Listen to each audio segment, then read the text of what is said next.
Board of Commissioners work session for November 8th, 2017. Work sessions are an opportunity for board members to discuss issues informally with staff and invited guests. The board encourages members of the public to attend work sessions and listen to the discussion, but there is generally no opportunity for public comment. Members of the public wishing to address the board are welcome to do so during the board's regularly scheduled meeting later today after 6 o'clock. Today we're going to revisit the county jail opportunities and proposals, and I'll let Cam start off and kind of bring us up to speed about where we're at and where we're going. Yeah, who's that ringing? Tom's coming in. Oh, Tom. We had a work session on the jail previously. We discussed what could be some different options for that. Since then, we've developed some additional options. This summary sheet that you have up on the screen right now, I would say, is actually already just slightly outdated because there's another variation of an option that I just got the information on this afternoon.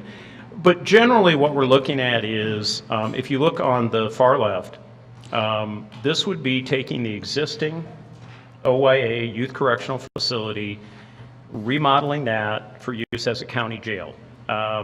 That gets us to 140 beds, a cost of about $12 or $13 million. Paul's going to go into this a little bit later with some more slides, but the downside of that is that there's significant increase in operational costs, and frankly, over 10 or 15 years, you end up spending more taxpayer money doing it that way. So that was the first thing we looked at: is could we use the facility that's sitting there and remodel it? The next one you see that's called Baseline. This is basically, I guess I won't speak for the sheriff's office, but I think it'd probably be your ideal solution. Gets us to 200 beds. There have been several jail studies over the years. They've all recommended that 200 beds is probably where we need to be.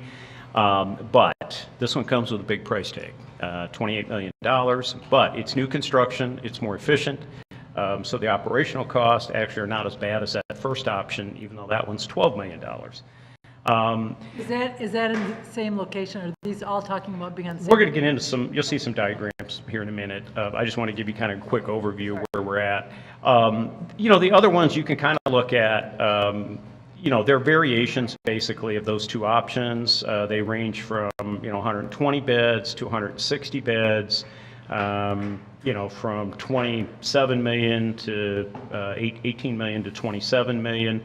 Again, I think if you look at the options that are 120 beds for 27 million, 160 beds for 27 million, why would we do that if we could get 200 beds for 27 million? So some of these options just, I don't think, cost effectively make a lot of sense. So what I was hoping we do tonight is walk through in a little bit of detail, and I think particularly hear from the sheriff's office more on the operational side of why these different designs make more sense than others. And that's both from a cost, but also a prisoner and a staff safety issue. And I'm hoping maybe tonight we could begin to possibly eliminate a couple options so we could get a little bit more focused. And then sort of talk about what the next steps are. So with that, I turn it over to Paul Williams, the Chief Deputy, and we'll try to walk through a few more options. So.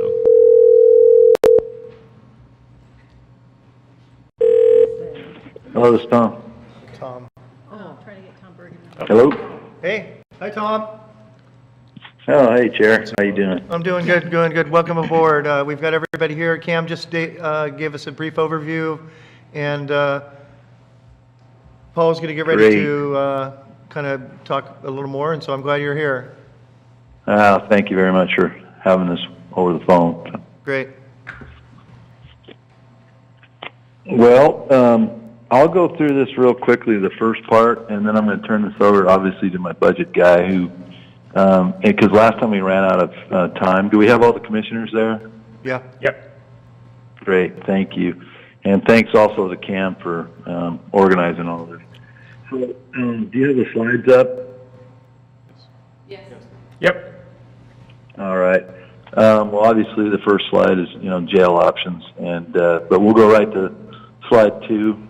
And basically, these options are a little bit out of order because we took the option that we feel is most favorable and probably the most beneficial to the county. Well, it is the most beneficial, in my opinion, to the county as far as citizens go, and probably financially as well.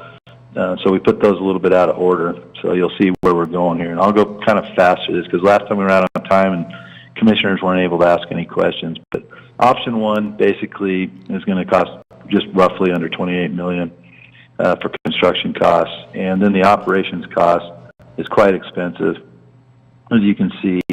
And so, in my opinion, as your sheriff, and also been going through with architects and engineers and everybody that's involved with this cost of trying to make this OYA into a actual facility that could, be a value to our county where we could, get the mental health in there and get this, all the psychiatry and the everything that we need to actually have a jail, actual jail that would be working for our county, the right size and everything. It's just that one option is basically out of the picture. Option 3 is another precluded option. It's roughly 24.6 million construction for only 136 beds. And then the operations cost is extremely expensive just because of the way this is all set up. It does provide almost 200 beds, but it's the same cost as the original one. So it's just not really conducive. And again, I'm going quick, but I want the commissioners to be able to ask questions when we get to the end here. Option 3, excuse me, I just did that one. Let's go to option, the 4th page, which is option 4. As you noticed, option 2 was missing. That's just under 28 million construction costs for 160 beds. Those operations costs are still at $4 million, just roughly 4.8 million, at almost $30,000 a bed per year. That construction cost also is so similar to the baseline, you might as well pay the additional cost to obtain the 200 beds instead of the 160. So if you go, and I'm going quick, but just stop me if you want to hear anything, but let's get to option, oops, hang on here a second, I apologize. 5th slide, where are we here? 28.5 million on that for the cost of 200 beds, which is our baseline, which is the best case option. However, that is expensive. We're looking at $29 million almost, 28.5 for the construction cost. Operations, as you can see, is up there a little bit, but the bed cost is down. This is absolutely the most efficient in both construction and operation costs. However, it's the Cadillac. And would I like to have that? Absolutely, because it gives us all the everything that we need. However, it's expensive, and we need to take into fact that people have to pay for what they're able to get for or able to absolutely that they can pay for is what I'm trying to say. So sorry. If we go to slide 6, the OYA remodel, where this is the least construction cost, and it would cost us the least amount. However, while the initial cost is less, you've got to worry about the operations and costs, which is kind of what Multnomah County fell into, where they weren't able to even open up the facility after they built a brand new place. We wouldn't obviously do anything like that because we've learned from other people that we don't want to go down that road. But the lack of bed space in this option is just severe disadvantage. It really doesn't meet the needs of a current or a future jail. I mean, what we need in the future is what I'm trying to say. Now, the mid-range option, which is slide 7, is an $18 million construction cost for 148 beds. And I'm not sure, I'm not going to put words in the commissioner's mouth, but I think this is one of the options that y'all are kind of a little bit more in favor of and looking at. I get that. It's a good idea. However, that option really, well, it is less costly, but it really doesn't meet our classification needs. And that's where, I have to put sex offenders in one area, and I have to put burglars in another area, and I have to put the mentally ill in another area. And although it does have some positive aspects to it, it just really doesn't, meet our really current needs. If you go to slide 8, the remodel the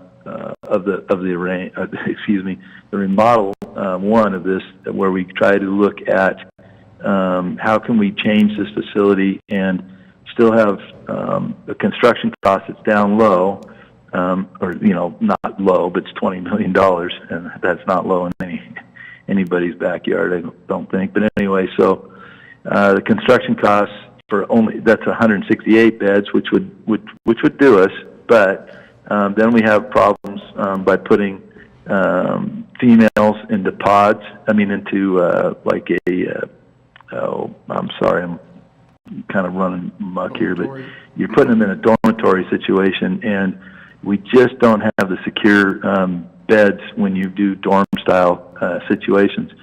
And back in 1970s and 80s, when I first started in the early 80s, we had 1 to 2 females in the county jail at any time, and that was it on a good day. Usually it was 0 to 1. Now it's 25% of our population, and sometimes as high as 30% of our population. So we really have to take into the fact that we have to pay attention to the females more so than ever before. Now, if we go to slide 9, this is what myself and my management team and the architects, the engineers, and everybody have really come to the conclusion that this is the best compromise. We take and we do some construction, obviously. We change some of the format out there at OYA. It's a good footprint, it's a good plan out there, but there's so many issues involved with the building that, with deferred maintenance, and then you have to remember that the state, when they built this place, made it very labor intensive, and the labor intensity part is a huge issue for county jails because we're really having to put so many more people on the floor to work all these spread out areas. And so if we were to take and put this remodel, or this new construction, I should say, kind of in the middle area with the center pod, as you can see it, and then we can less manpower, and the operations cost would be considerably less, but it's not considerably less than some, but it is way more than, or it is more than others and less than others in our last 7 or 6 options we've had. So it does meet the classification needs. It maintains a lower staff numbers, and in the long run, well, not the long run, but probably I can't remember. I'm going to let Paul address some of this, but I think it's 9 years. We would actually be caught up with the paying for the cost up front with the construction and not paying it in the long run for 20, 30, 40 years of the life of this building, maybe hopefully 50 years before we have to add additional beds for the input. But that's going to make it look like that is going to handle the, it would cover our costs with personnel costs on the upfront side of it. And I'm sorry I'm going so fast, I'm starting to ramble here a little bit, but it's a little bit difficult when you're not sitting there looking at you in the face, so looking at perplexed. So if you can understand what I'm saying, that I believe that this option 2 revised on the slide 9 is our best compromise. It's a reasonable amount for a facility that we will utilize some of the facility. We'll also build some of the new stuff into the middle of the courtyard, which is huge. It's like 3 or 4 football fields square, I think, or 2 at least 3. And it's a very massive area. And the operations, as you can see, the numbers there are 4.7. And then the bed price per year is 25. So it does meet our needs, and we have much lower staffing numbers, and it is a single secure facility, as the slide says. So if we go to slide 10, I'm going to turn this over to Paul. I understand it that he is my money guy, and he really does understand these costs and try to go from there. So Paul, if you would, or Matt, step in, please. Well, quickly, I think you guys can all see the graphic between the various different models that we have on the table currently. One of our ideas is that we start removing models. We'd like to get to a point where we may have 2 options left that we can really start concentrating on.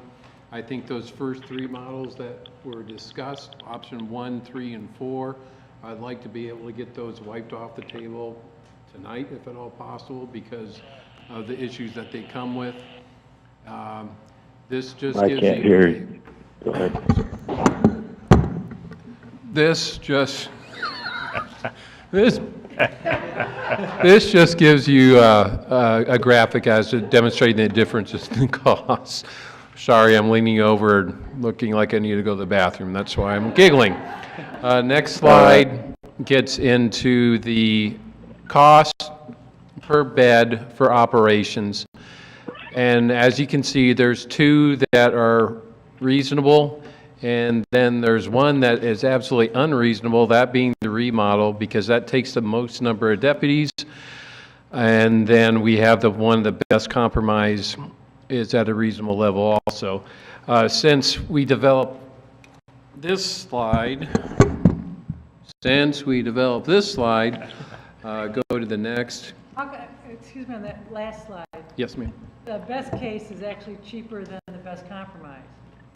So Yes, that's only because it's a matter of jail beds, the number of beds. So the best case has 200 and the best compromise has 188. The cost of operations is the same. You're spreading the for cost both. over more beds. That's why the cost per bed goes down. The staffing would be the same for either model. Well, are you asking me a question? I cannot hear anything. I guess that would be helpful to me, is to have a list of, this is why, this is what we're losing here, this is what we're gaining here, this is what's the same and all.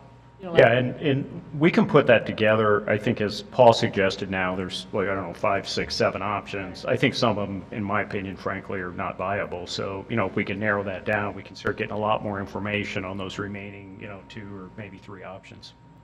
Basically, the remodel requires by far the most staff to safely operate and run. And each of the other options basically require more staff, but much less so than the remodel, but the same number. We're taking pods off, but it really wouldn't affect staff size.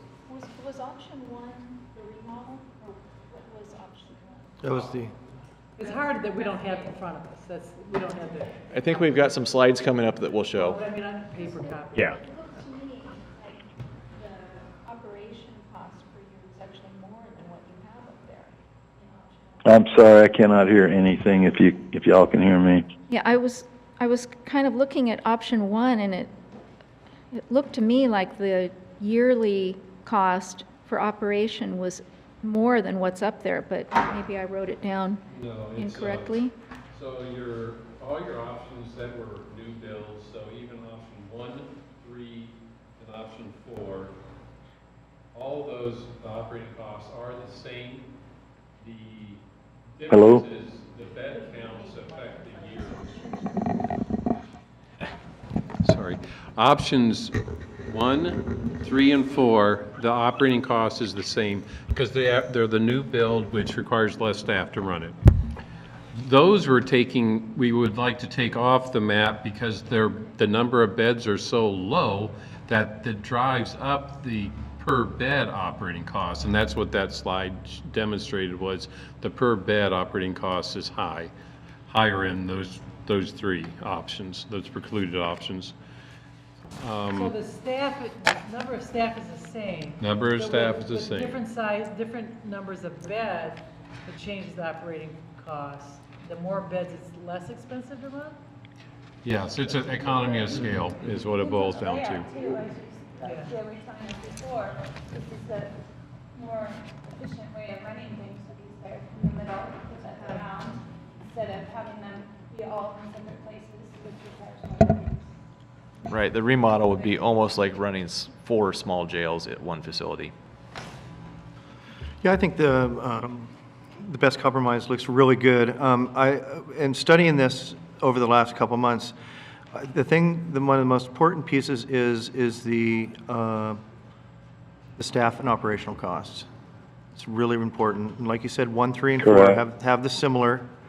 And it seems like you've kind of got it by coming up with the best compromise, option 2 revised. In my mind, it satisfies the needs of keeping that operational cost and gives us the most beds for the 24 million. So, What about Move medical on. costs? Okay, because down, go back to about slide 12, operation and safety considerations. There we go. Further. There we go. Okay. Hello? Yeah. It's a stretch, Sheriff. So, sorry, the cord is not quite long enough. With regards to discussing, and what we're really looking at now is looking at some form of new build versus the remodeling of the current facility. The current facility was designed in such a fashion that they have the benefit of OIA is mandated 1 staff person per 5 inmates. So they don't have to take into consideration designing a building to be efficient staff-wise. So, Oh, it's a different function. for the yeah, building. much different function. A jail, there isn't a county in the state that can afford to run a jail in that type of fashion. Our inmate population is much more transient. We're seeing new faces every single day. We're losing people every single day. It's just a totally different environment from a prison type or a youth facility for that matter. How we attempt to make things safer, whether it's regarding the Prison Rape Elimination Act, officer safety, inmate on inmate violence, is by separating out by classification of inmate. The only way to do that is by having separate spaces to do so. Thus, that one model for 18 million, all it had was 4 pods. That's why, as you'll see, we've added options because the 4 pods don't get us enough classification spaces to safely separate out the different inmate classifications. Lastly, dorm housing for a jail is a horrible, horrible idea, and that's why you'll see a couple more options that we haven't been able to get money or dollar figures on. We tend to shy away from them. There's one option that's coming up with regards to, we do the $18 million facility and we open up one of the pods, and that would be about $20 million, but that is dorm for the females. So the problem with the dorms are, do they fight too much or what? Yes, fight, contraband. We have significant issues with drugs entering into the jail facility and, More so with a dorm than a just regular? well, yeah, because they're all, there's 30 people sitting there. The only way you viably look into all spaces, and you can't look into all spaces with the cameras, is I'm not hearing anybody people anymore. I apologize if I'm interrupting anybody.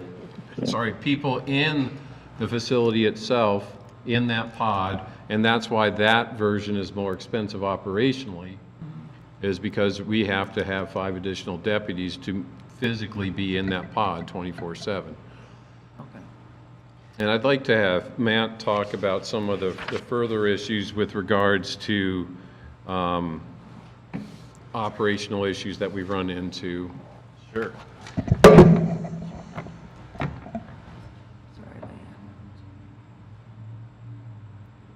So with the best case option, which was originally number 2, I believe, that Baseline. or the baseline. Okay, okay. So the best case is now the revised version 2.2. No, the best case is the baseline. That's the Right, full okay. deal, 28. Right, okay, so that is the modern jail built to best practices, where you have open lines of sight, you have your podular indirect supervision, but you actually have eyes on. It's by far the most staff efficient. It's also good because the inmates know that there's a human being watching them. Currently, they know that we have to monitor quite indirectly with cameras. And if we did a remodel, that's how we largely have to run that jail as well. Direct supervision is much less liability. So this is the 200 bed? Yes. Yeah, exactly. Right. At an operating cost of $23,747 per bed per year, right? Yes. Okay, just want to make sure I. The second best one is the best case, option 2, revised. Yes. Yes. And that's the 24 million. Correct. This will give us enough options for classification, and it's not even just keeping different classifications of inmates separated. There's inmates that we have to keep separate within a classification because they're co-defendants or they're enemies, things like that.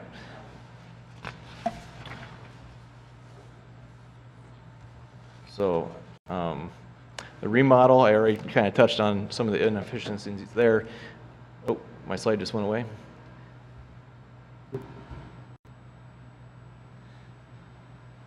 Okay, I'll talk about this one. Oh, no, let's go. I don't know where all my, someone keeps changing them. Oh. Are we going to settle on this one? One more. Go back one more. Wait.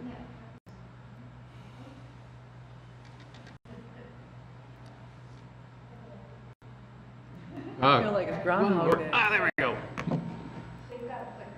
I'm looking with it too. Okay, so we're going to talk about the remodel.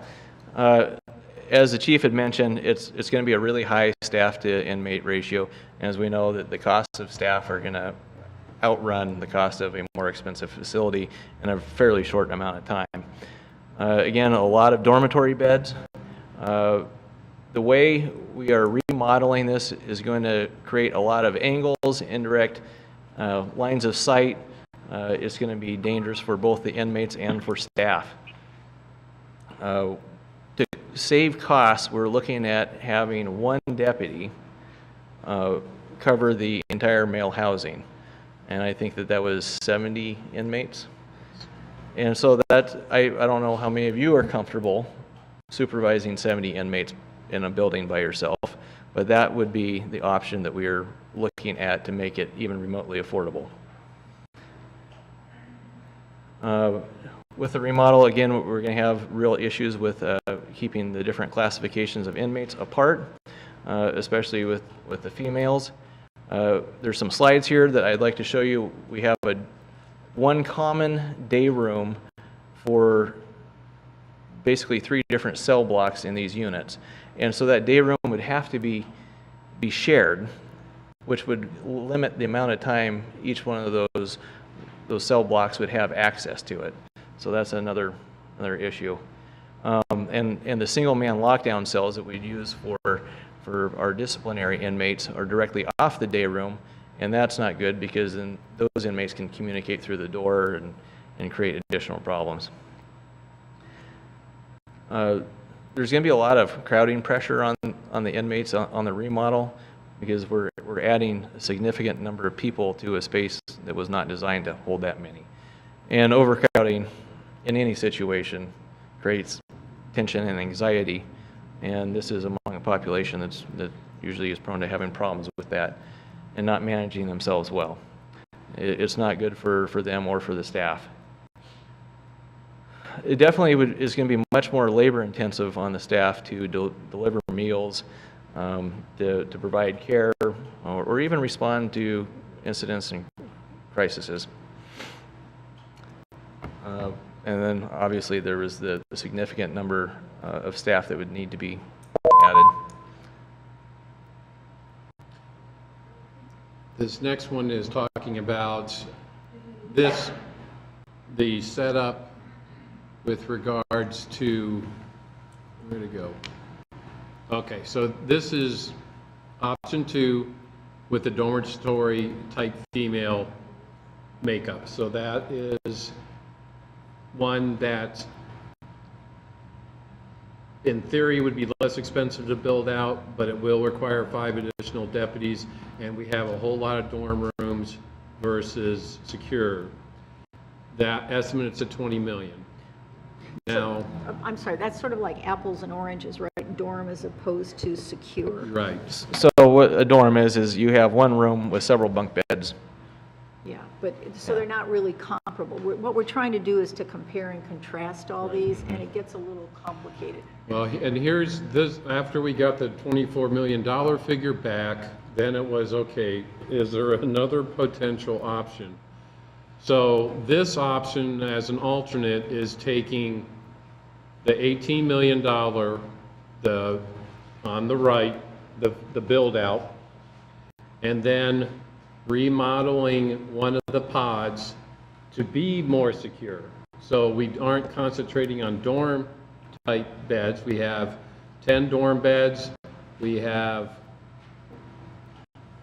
8 two-man cells 8 and then two-man 4 cells one-man. and 4 one-man cells for the female portion. Now, again, the same challenges arise with regards to the day room issue, and I don't know how much money this would save as compared to the one where we added an actual pod onto the $18 million facility, which took it to $24 million, which I question because it seems like an awful lot of money for one pod. If 4 costs 18. Yeah. Yeah. The image on the right is the removal of 3 pods, which saved $10 million. But when we added one back, for some reason that cost 6. I don't know why. That seems like the math's fuzzy, but yeah. But it is a matter that once we get this narrowed down, then we can start getting further into the weeds with regards, especially with regards to costs. It's just right now, we're trying to get it narrowed down so that we're not wasting a lot of people, expensive people's time getting us numbers that we just may not need. So We currently have 68 beds, is that 60. 60 beds? Mhm. We're Now- adding 140 beds to the capacity. I'm sorry, what's that? We're going up from 60 beds to 100 to 200, so that you're adding 140 beds. Yes.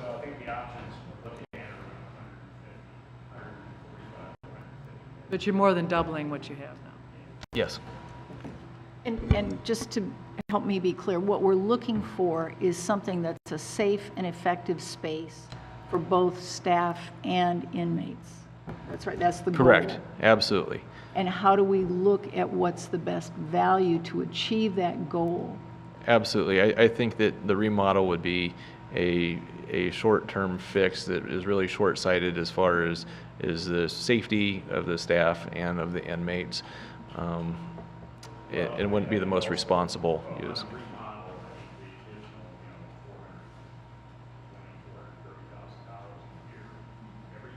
Operational. Well, what about, if it's going to be on the same location, what's the cost of removing that structure? Is that figured into this? no. But I mean, isn't that going to be part of the deal if we go to a new one? There's a structure there, and if we do end up acquiring this property, what can we use that for?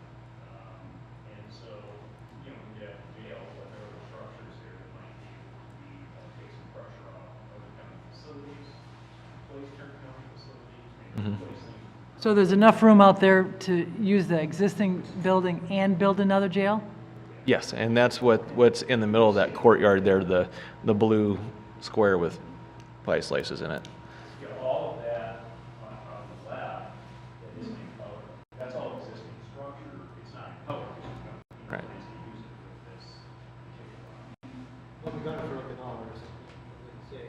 Well, we get it for nothing, if we choose to take it, but again, just because it's not going to be any cost to us, I don't think it's wise for us to accept it without having a plan for how we would use it. Well, and the whole idea that the construction really wasn't adequate, the windows rotting from the inside out is vivid in my mind. So what I'm curious about is maybe making this too complicated, but when we're looking at any option do we include the anticipated life of the structure and the maintenance cost, not only for the operation of the staff, but to keep the structure habitable for what period of time? So, I mean, there really is there's a lot to consider in this. Yeah, if you build to provide it, you have to maintain it. What are the operation costs now? 3.4 million. I've got that right here, actually. Which is how much per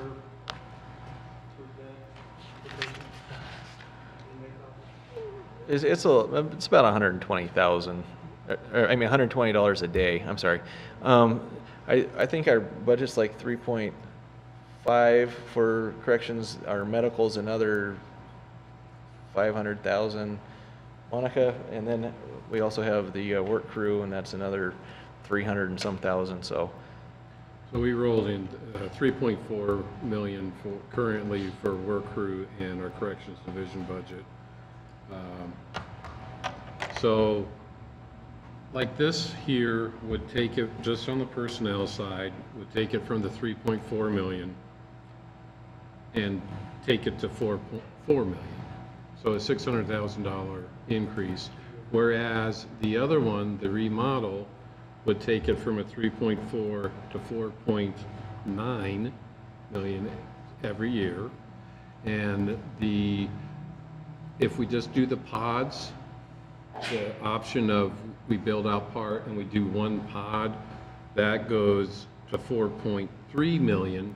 So from 3.4 to 4.3 million a year. So $800,000 to $900,000 increase for those options. If we were to reuse one of those pods that are currently built, that's going to be $800,000 more per year. So when we start talking about that amount of money, we start eating away at construction costs rapidly.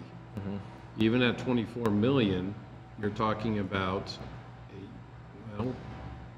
6 years. And then everything after 6 years, you're spending new money on. So where does the extra money come from? If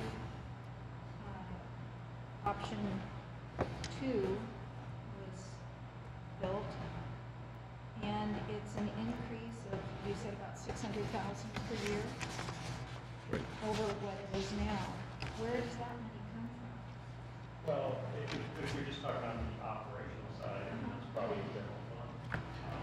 Okay, and then after how many years is it, Well, and this goes beyond just general fund, because we've been working on this for years, obviously. We realize it's our responsibility to come up with some solutions that don't kick the general fund in its teeth. We recognize there's challenges there also. So one of the ideas is that we utilize we get money for parole probation. Many of the counties across the state immediately take 50% of that, and it goes to the jail.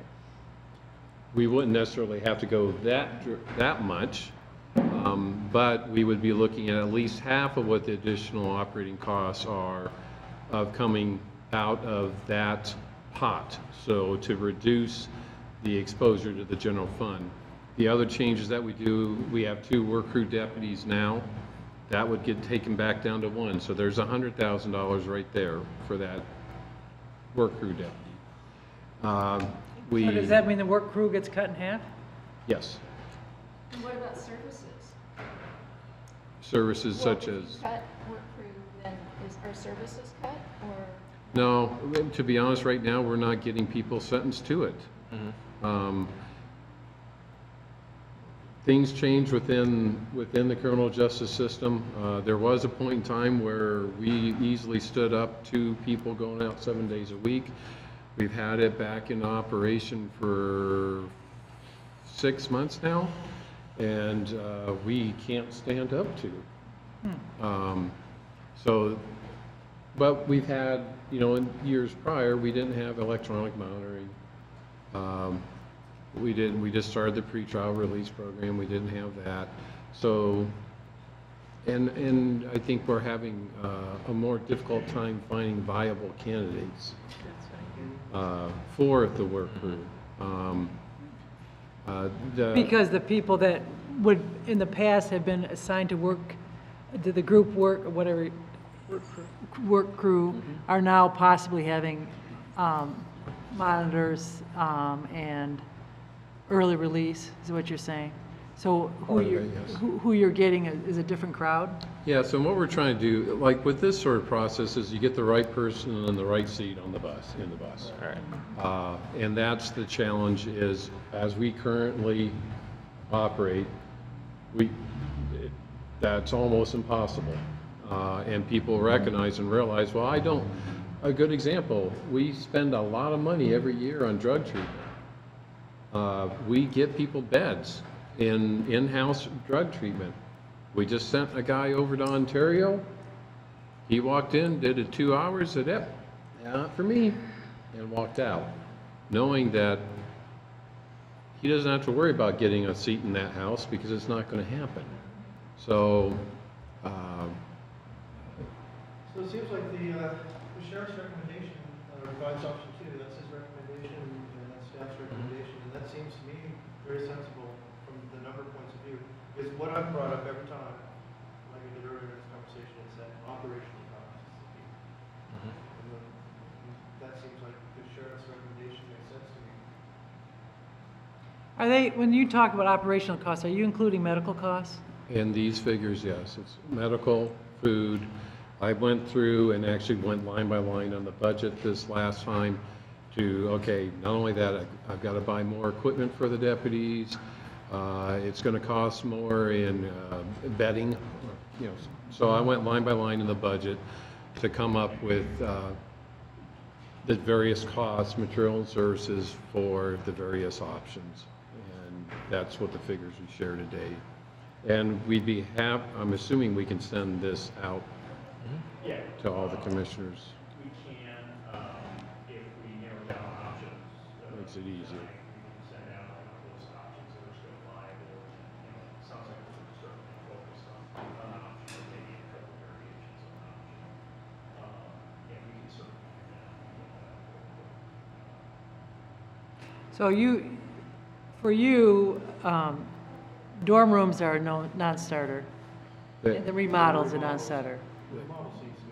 Remodel is going to be exceptionally costly in staff. And the figures that are up there now is based on staff of 46. For us to actually do that correctly and do it safely, it would be 51.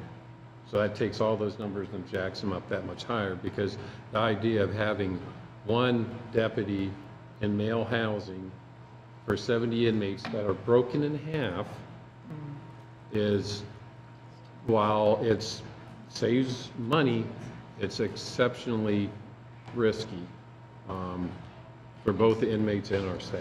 Well, and for me, when you say risk, what I think is exposure to risk, like lawsuits, like people are harmed, Okay. like physically harmed, and we don't get any kind of rehabilitation out of the space, because part of the rehabilitation is that people are sorted and sifted properly and are safely contained and feel that sense of safety they don't have in their own lives, which is why they're in jail. What was the number of employees for option 2? Option 2 would be 36, which right now we have 29. That tells you how inefficient that is we're more, well, tripling bed space, and we're doing it with, 6 more people.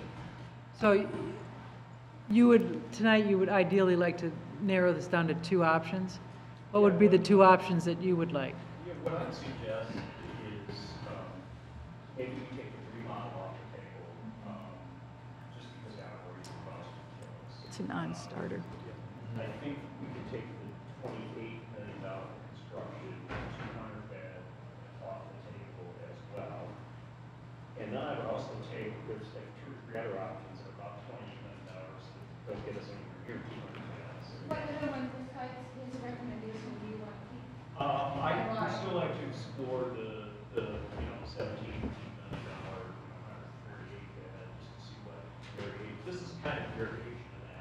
Yeah, we added one pod back. So, you know, I'd like to spend a little bit more time analyzing those in this one we just got stuff from the architect today. So we would have just talked with them to say, well, what would be issues that we should be aware of if we could select this option? I have one other question that's more of a detail, but I remember the last time we had a presentation, we were looking at the remodel, but evacuation for these folks, or if there needs to be an ambulance that comes, where do they pick up and get out of there? The purple at the very top is the Sally Port. And that's how we get them out. And, I mean, there is also emergency access into the courtyard if we chose to let them go that way. That's that hallway in the center on the bottom part of the remodeled unit.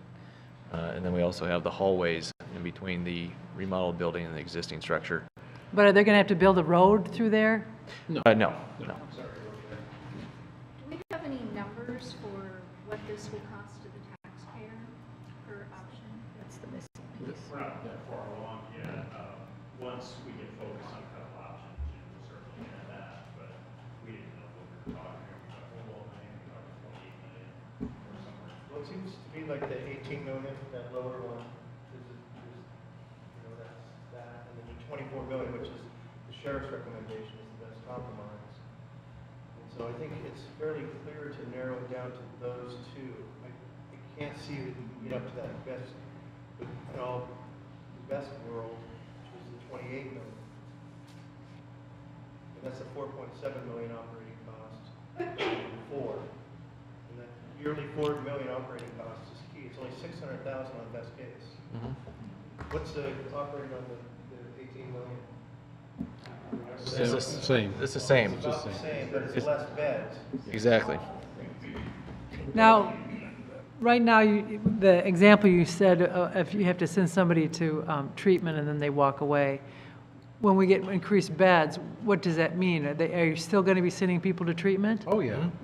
And that's, you know, what we do, we have been very forward-thinking over the last 10 years with regards to how do we manage inmates. So none of those programs are going to go away, whether it be treatment, whether it be pre-trial release, whether it be EM, none of that's going to go away. What it does do is it makes those other options more effective. Because right now, they know, and if I walk out after 2 hours, it doesn't matter, because you don't have the room. Okay. And we also So if are with more put on beds, if they probation. walk out, they'll have a place to come back to. And it'd be a sanction. It's not like, okay, you're going to do 90 days of the tank. It's going to graduated sanctions, no different than most of us, I hope, have dealt with our kids over the years. You graduate that level of I guess you could say punishment, to change behavior. And we would be looking at doing the exact same thing.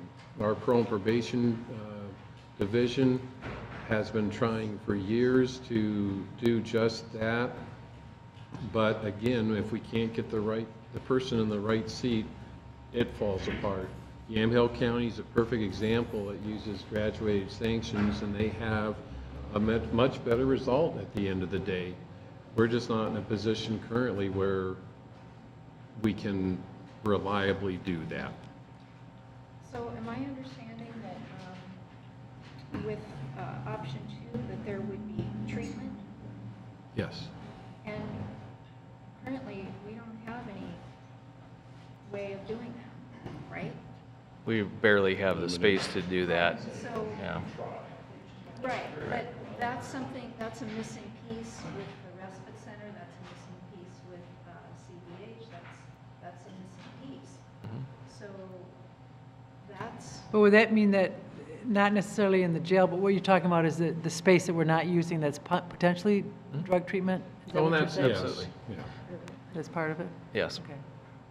And like I had talked to the judges, and I said, if we had the capacity and a treatment program, would you sentence someone to a 90-day jail sentence if we were able to provide treatment at the same time, and they said, absolutely. Yeah. So, but we don't have that option now. Right. But that would be more staffing. Not necessarily. It wouldn't have to be corrections our staff, yeah. Yes. Contracts. Okay. That's, But we could provide a secure space for them to do that. And there, we would look at leveraging OHP, we would look at leveraging current probation dollars to allow that to happen. I think that's a really important piece. Because there's justice reinvestment dollars that aren't being used now. Yes. So we got about 5 minutes before the meeting, Okay. so we're going to wrap this up. This is very informative. Thank you for presenting today. I'm much more clear on the options, and this looks good to me. So I think staff's fairly clear about the direction we want to go here. Is there any final? Just when you come back, that tax, what's it gonna cost taxpayers is gonna be, you know that, and then you're gonna go out and listen to people, right? Okay, good, okay, good. It's just a matter of. What's the how best, we yeah. get people to understand. And I have one more thing. I know we want to get this, and we want to get it really soon, but based on what happened with the college remodel, I think it's better to take it really slow and make sure that people are really well informed. I don't think it should be rushed because I think people will say no unless it's going to take them a while to. Because of the amount of money we're talking about, it's going to require, some type of A lot. my guess is we'll probably look at it here. Which will be November. My guess is to put this on the general next year. Correct. So there'll be a lot of time. And we'll have to get that right. And I think the general is the most important election because that's the biggest turnout.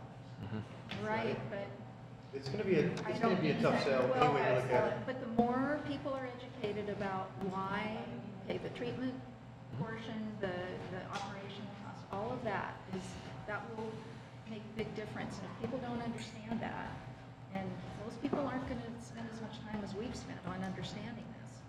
So I think it's better to take it slow. Yeah. I don't know that 1 year is enough time.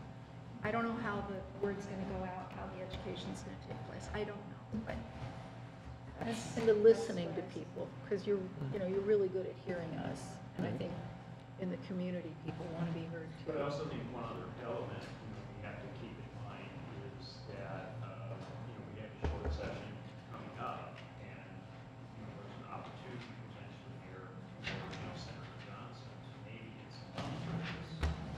But she has to know, when we want to move forward with something.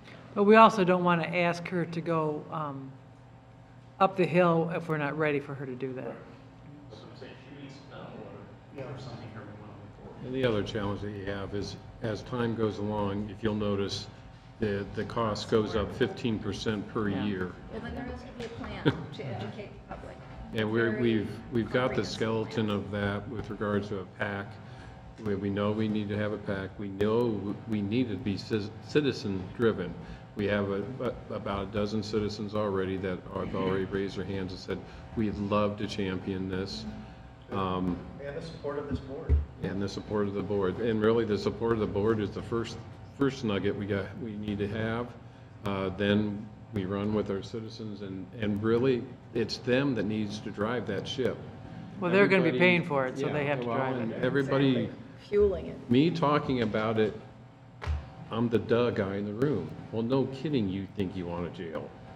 Well, it goes with the territory.